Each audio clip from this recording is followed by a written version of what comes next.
Bonsoir à tous, donc j'espère que vous allez bien. Dans cette vidéo, donc on va traiter un exercice sur les matrices. Donc ici, vous avez une matrice de taille n fois m, de type entier. Donc ici, on vous demande d'écrire un programme Pascal qui permet de calculer et afficher la somme des éléments de la première ligne de la matrice A. Aussi de calculer et afficher le nombre d'éléments non divisibles par 3 dans la dernière colonne de la matrice A. Donc, comme j'ai dit dans la vidéo précédente, donc, une meilleure méthode pour répondre à ce genre d'exercice, c'est de tracer un schéma des entrées, des sorties et de traitement, et de la partie du traitement. Donc, d'après l'énoncé de l'exercice, on a une matrice A. La taille de la matrice, donc, on a n lignes et m colonnes. Donc, pour introduire les éléments de la matrice A, on a besoin de quoi? On a besoin de deux indices. Donc, on a le I et le J. Donc, c'est des variables intermédiaires. Donc, on a aussi comme variable sortie. Donc, on a ici la somme. Aussi, on a le nombre d'éléments non divisibles par 3. Donc, voici le schéma des entrées, des sorties et de la partie de traitement. Ou bien des variables ici, des variables intermédiaires. Donc, voici un exemple à côté. Donc, par exemple, à une matrice d'ordre 2 lignes et 3 colonnes. Donc, ici, la somme des éléments de la première ligne de la matrice A, donc c'est combien? Donc, 3 plus 4 plus 1, ça donne 8.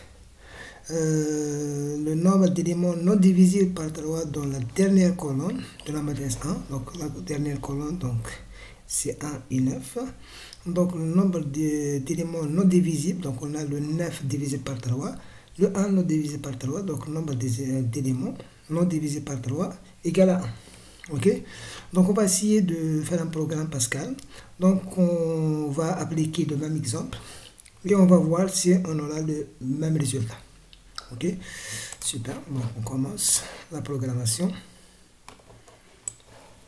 Ok. Tac.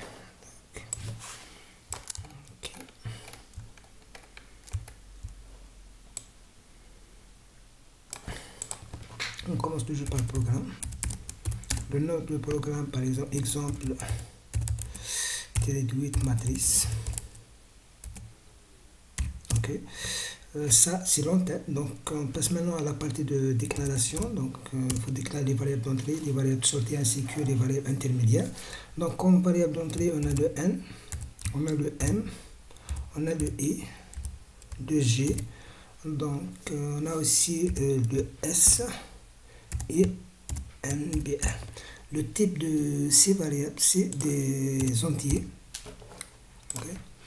Donc ici, intégral. On a aussi la matrice A. Donc A, 2 poids array entre 2 crochets dans A1 jusqu'à 100. Donc ici, c'est la taille max des lignes. 1 jusqu'à 100. Ici, c'est la taille max des colonnes. Donc ici, 100, c'est un exemple. Donc vous pouvez mettre un autre chiffre, par exemple 50, 200, 300, etc. L'essentiel, n et m ne doivent pas dépasser 100 ou bien 50 ou bien. Tout dépend de la variable donnée. Ok. Donc ici, le type de ces composantes, donc ici, of integral, begin. Très bien. On commence par quoi? On commence toujours par les entrées. Donc, c'est un message. Donc, les entrées. Très bien. Donc, on a quoi comme entrée? Donc, ici, on a le N, le M, le A, la matrice A.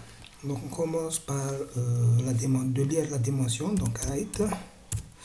Donc, on commence par la lecture de la dimension de la matrice A. Donc, write. Donner la taille ou bien la dimension de la matrice A. Très bien. Donc il faut lire, donc ici c'est read n virgule m. Comme ça, donc c'est pour lire la taille de la matrice A. Très bien. Donc ici je peux mettre 2 points. Donc je peux mettre ici ok, c'est bon.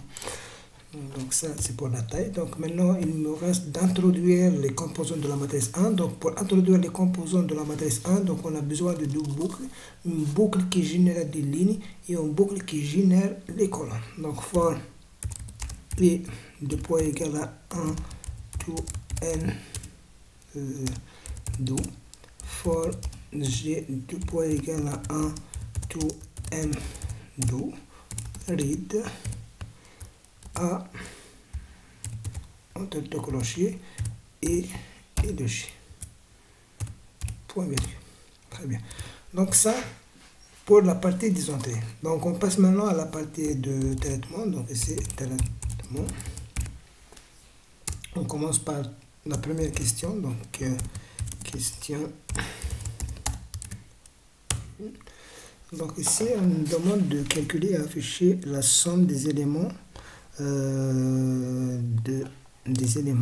c'est la somme des éléments de la première ligne de la matrice A.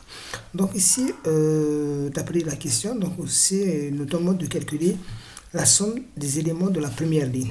Donc ici, les lignes sont fixes, donc et les colonnes sont variées entre A et M. Donc ici, on n'a pas besoin de mettre deux boucles, donc il suffit de mettre une seule boucle, la boucle qui génère les colonnes. Donc for G de poids égal à 1 to m do. Ok, donc c'est la somme, donc il faut toujours initialiser la somme à 0. Donc S de poids égal 0. Donc ici le S de poids égal S plus A. Donc ici on a dit qu'on quoi la ligne est fixe, donc toujours la première ligne. Donc je peux mettre ici 1 virgule G. Donc ici le G allant de 1 jusqu'à M. Donc j'aurai 1, donc c'est la première composante, appelée 1, 2, appelée 1, 3, etc. jusqu'à le M. Ok, très bien. Donc ça concernant la première question. Je passe maintenant à la deuxième question. Question 2. Ok, donc ici on calcule le nombre d'éléments non divisibles par 3. Donc ici c'est un compteur, je peux initialiser le compteur à 0, de poids égal 0, point virgule. Donc ici on parle de la dernière colonne. Donc ici qui veut dire les lignes allant de 1 jusqu'à n et la colonne fixe. La colonne fixe. Donc la dernière colonne, donc la position de la dernière colonne c'est M. Donc ici for et de poids égal à 1 to n do. Ok, le nombre de poids égal le nombre avant. Donc avant ça, donc on a besoin d'une condition pour tester si l'élément est divisible ou pas sur 3. Donc if A donc, et virgule M. Pourquoi on a fixé le M? Le M représente la dernière colonne, le et ici le et allant de 1 jusqu'à 1. Donc mode 3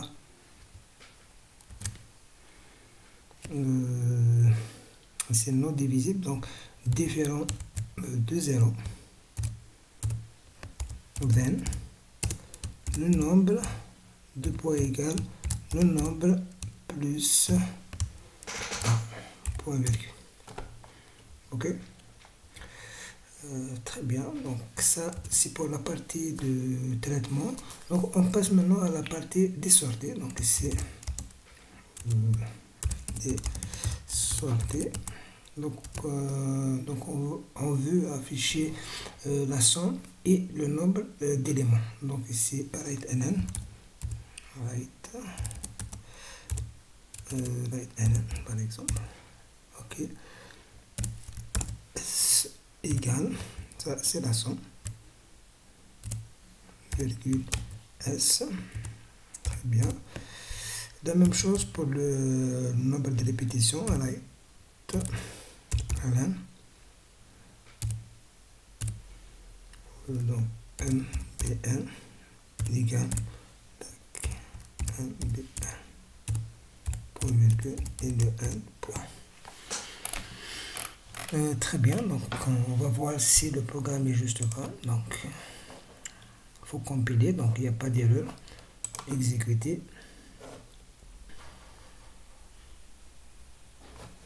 Très bien.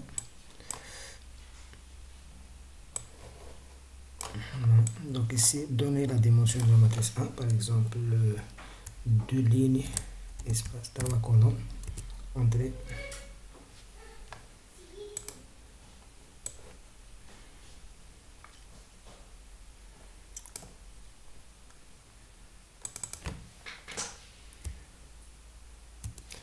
Ici, il faut entrer, voilà, donc j'ai oublié de mettre un message ici. Ok, je peux rajouter un message ici pour introduire les composants. Donc, tac, tac, donner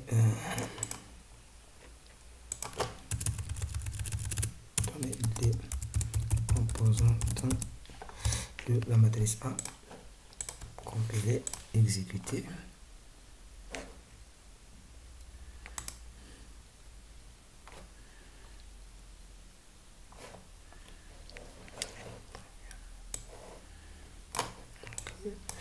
Donc, dimension de talois.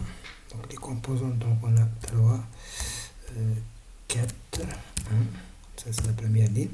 La deuxième ligne, 5, 2 et 9. Très bien. Donc, ici, la somme égale à 8. Le nombre de répétitions, ou bien d'éléments non divisés par talois égale à 1. Donc, on a eu le même résultat avec l'exemple. Donc, le programme est juste. Voilà, donc je vous remercie pour votre attention et je vous donne rendez-vous dans la prochaine vidéo donc, sur les procédures et fonctions.